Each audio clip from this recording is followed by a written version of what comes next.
Rebonjour à tous. Donc dans cette nouvelle vidéo, je vous propose de faire la correction du TP numéro 17.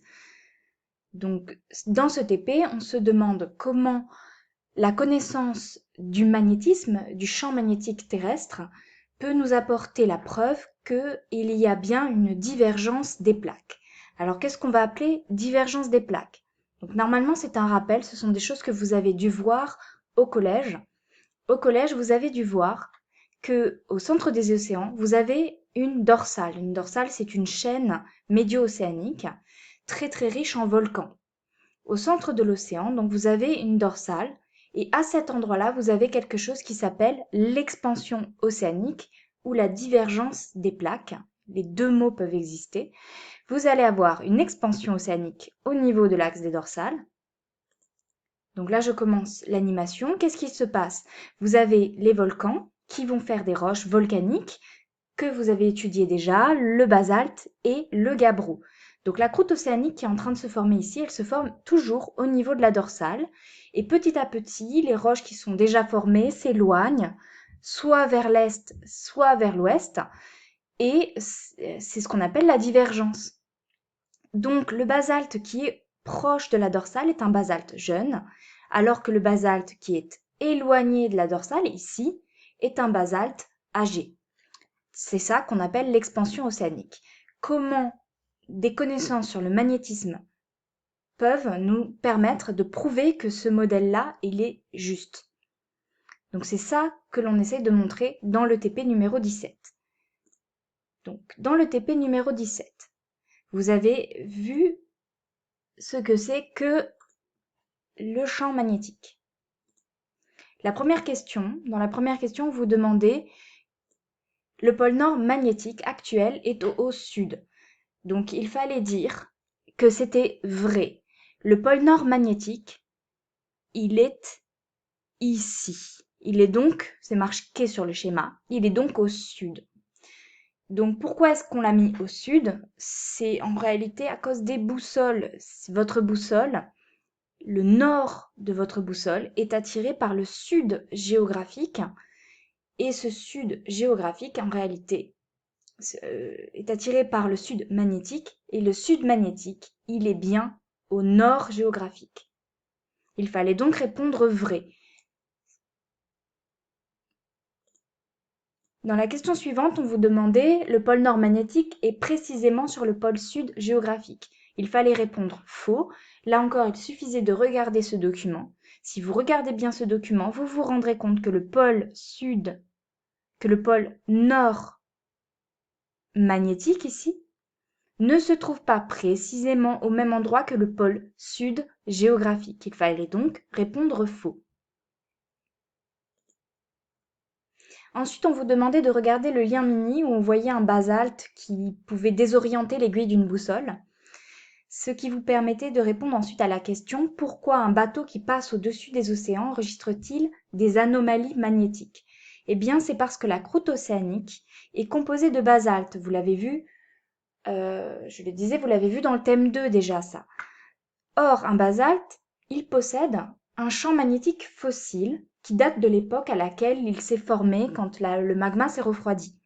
Donc quand le magma se refroidit, il enregistre à l'intérieur du basalte un champ magnétique fossile. Mais ce champ magnétique, il dépend du moment où s'est formée la roche. Si la roche s'est formée dans un champ magnétique qui est comme celui d'aujourd'hui, le bateau va enregistrer, avec le magnétomètre, il va enregistrer non seulement le champ magnétique terrestre actuel, mais aussi le champ magnétique fossile contenu dans le basalte, et ça va s'ajouter au champ magnétique et ça va créer une anomalie positive. C'est-à-dire que le magnétomètre va enregistrer un champ magnétique plus élevé que ce à quoi il devrait s'attendre, à cause du basalte qui est en dessous.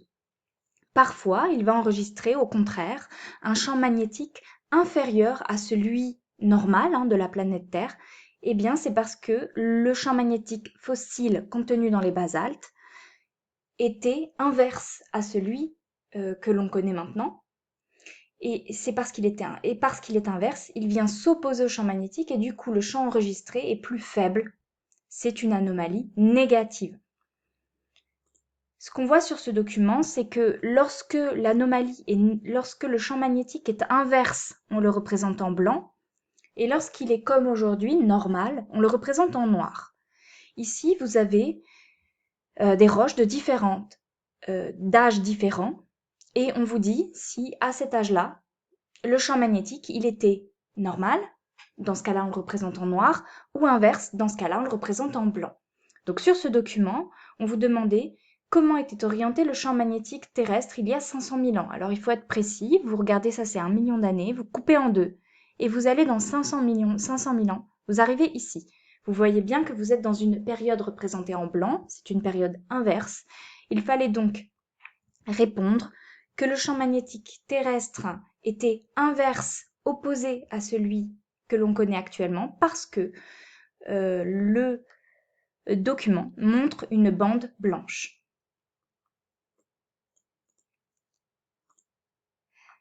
Il y a 2 millions d'années, vous deviez regarder précisément ici et vous arriviez dans une zone noire, donc une zone normale. Le champ magnétique, il y a 2 millions d'années, était donc le même que celui que l'on connaît actuellement. Parce que la bande est noire. Question suivante.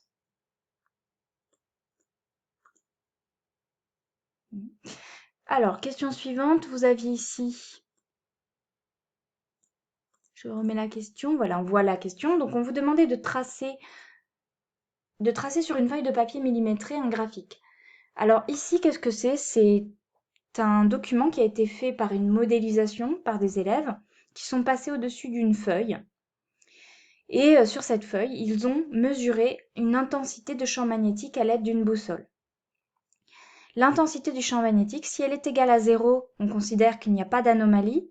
Si elle est inférieure à 0, c'est qu'il y a une anomalie négative. On est dans une période blanche. Et si elle est supérieure à 0, c'est qu'on est dans une anomalie positive.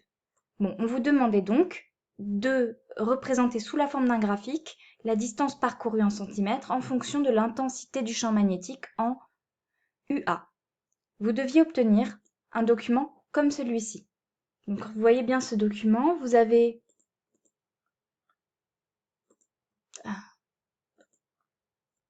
sur ce document, vous avez le graphique qu'il vous fallait représenter.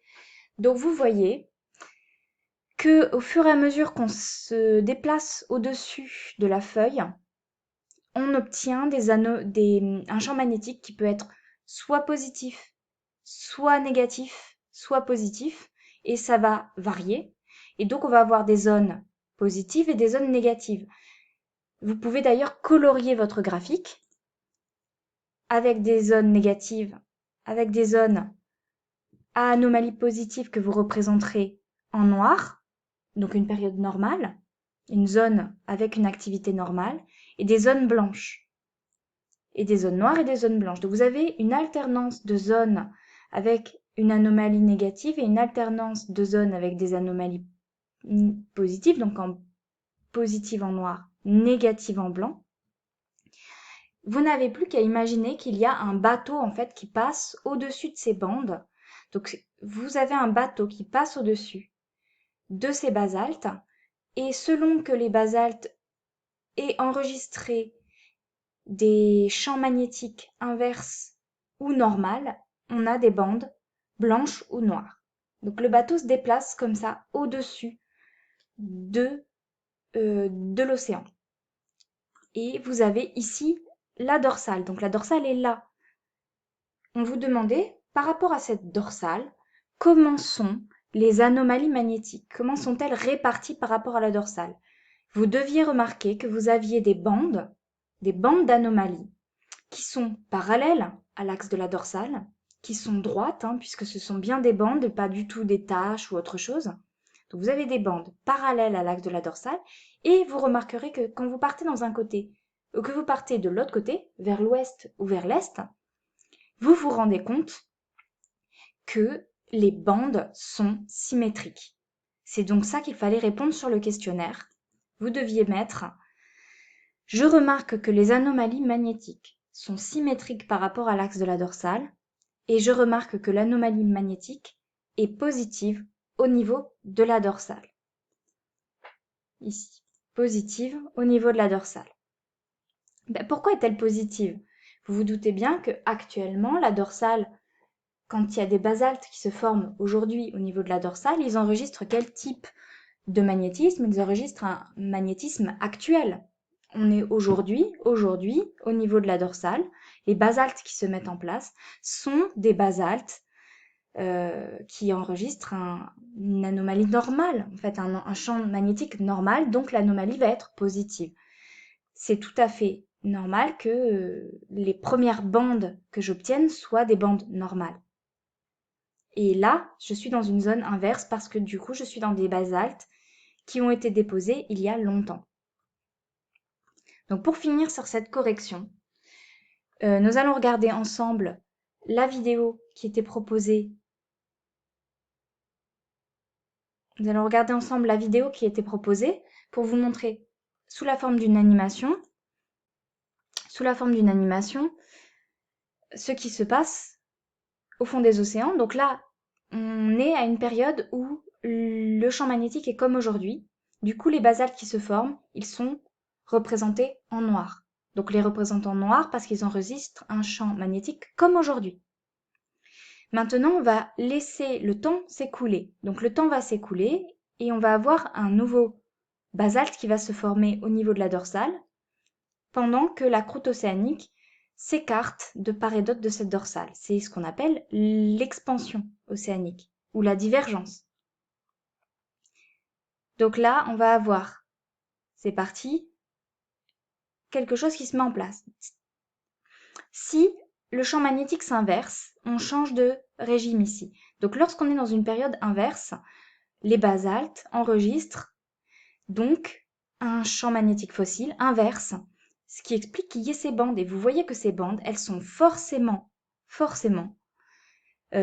parallèles et symétriques par rapport à l'axe.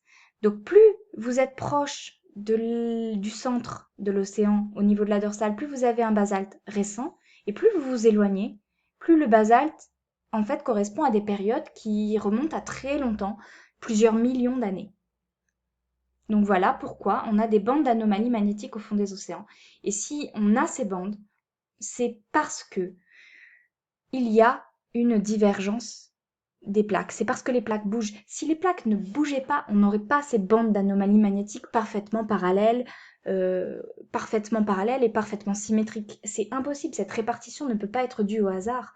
C'est forcément que cette théorie de l'expansion océanique est juste. Donc, quand on a découvert les bandes d'anomalies magnétiques au fond des océans, on a prouvé que cette théorie de l'expansion de la croûte océanique au niveau de la dorsale était juste.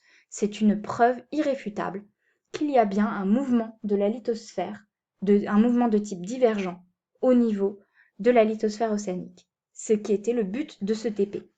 J'espère que vous avez un petit peu mieux compris cet exercice, le but de ce TP, et on va encore répéter une dernière fois tout ça grâce à un exercice que vous aviez à faire pour aujourd'hui, qui est l'exercice du mystère de la peau de zèbre. Donc je vous invite à lire la prochaine vidéo où je vous propose de faire cet exercice avec vous sous la forme d'une correction.